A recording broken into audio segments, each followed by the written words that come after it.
you want to tell us a little bit about what happened. Okay. My daughter and I were at a Super Bowl party. We had driven separately because she's younger. She wanted to get home earlier than I. There were a few party goers that were outside when a plow drove by, and they said, we just heard that plow hit something. They came in and said that. A few minutes later, my daughter went outside and called me hysterical, saying, "Mom, come out here, it was my car." So there happened to be an off-duty officer also at the party. He went up with me because I was kind of frantic, and we looked at the car and could not believe the damage. He immediately got on the phone with the City of Corning Department of Public Works, talked to the gentleman that was there, and he said, "I think that was me, I just went up that street." He also contacted an on-duty officer who came and took a report. She noticed, which is noted on the report, that there was the glass from my daughter's mirror and red paint from my daughter's car on his truck. So, and he said, "Yes, I must have done it, but I didn't know I did it." My problem is that I know accidents happen, but after seeing the pictures and reading the police report, I don't believe he didn't know it didn't happen. If that were you and I as a citizen and we had left the scene of an accident, there would not be such a nice outcome for us.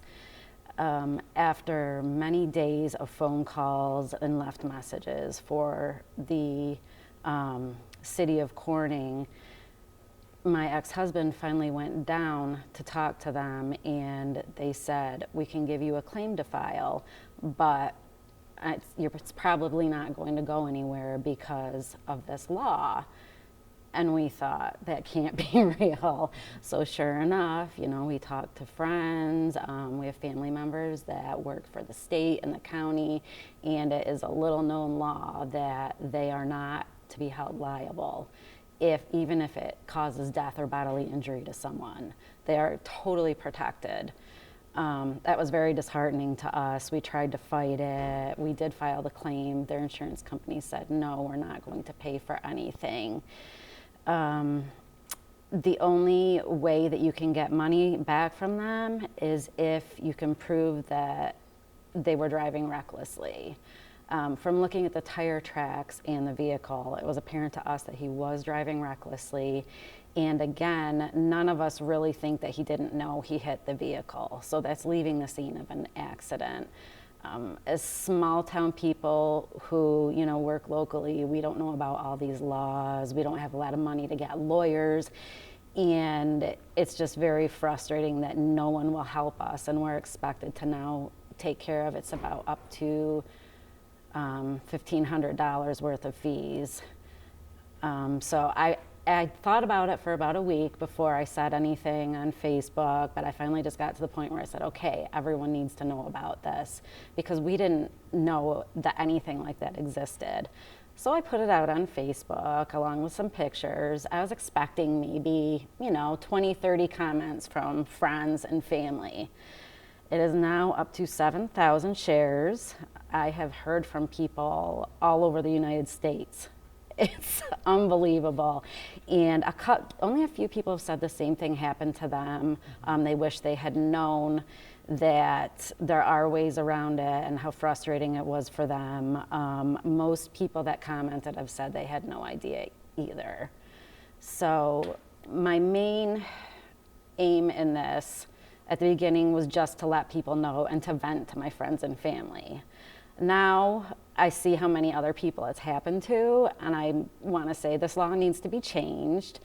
And, they really need to look into these cases by cases instead of just one big law. My daughter has worked so hard for this vehicle, and it's something small to a lot of people. She's a full-time junior in high school. She is majoring in the nursing program. She's carried a 97 average throughout, and she also works 2 part-time jobs. She said she wanted a car. We said, if you want one, you need to buy it, and you need to pay the insurance and the upkeep. She has worked so hard for this car. So us telling her that you need to work hard for the things that you want, you're not just going to be given things, and then she's just so disheartened by this. She's so upset. I work so hard. Why do things like this happen to people like you and I? And I said, that's life. Sometimes these things happen, but you'll never change it if you don't say anything. Mm-hmm. So that's where we are today. So you kind of touched on the snowplow's insurance company. Is your insurance company helping you with any of the costs? They are not. My daughter did not have liability on her car because it was under $2,000. She paid cash for it. She didn't take a loan out. At that point, we didn't think it was worth getting liability on it. The only thing they would do for us is to, tell us where to go, who we needed to talk to, because we weren't getting any answers from the city or Department of Public Works when we tried to call. So that's from the information they gave us, that's where we went down to the city and filed the claim. Mm-hmm. And you said that your daughter called you hysterically upset, crying. So when you went outside and you saw the vehicle, what was your first reaction when you saw it? She's 17. I thought she was being dramatic. So I went up there thinking it was going to be a scratch down the side of her car. I was completely shocked, as was the officer. I mean, broken rim, blown tire, the mirror was just popped off, the whole side panel is lifted and scratched. I couldn't believe that they had done that. And then to hear the gentleman say that he didn't know he hit it, that's what really got me angry. Mm-hmm. All right, well, is there anything else that you want to share? Anything else that you want people to know about? I'm just really grateful for all of the support. People have reached out and said, a lot of people have said, go start a GoFundMe page. If you want monetary donations, we'll help. And I've turned all of them down because we're just not those kind of people. We still think that you need to, nobody owes us from the public. And none of us would feel right taking that. So we're just grateful for the support, and we're really hoping that this hits the right ears and eyes and something can be done about this for today and the future.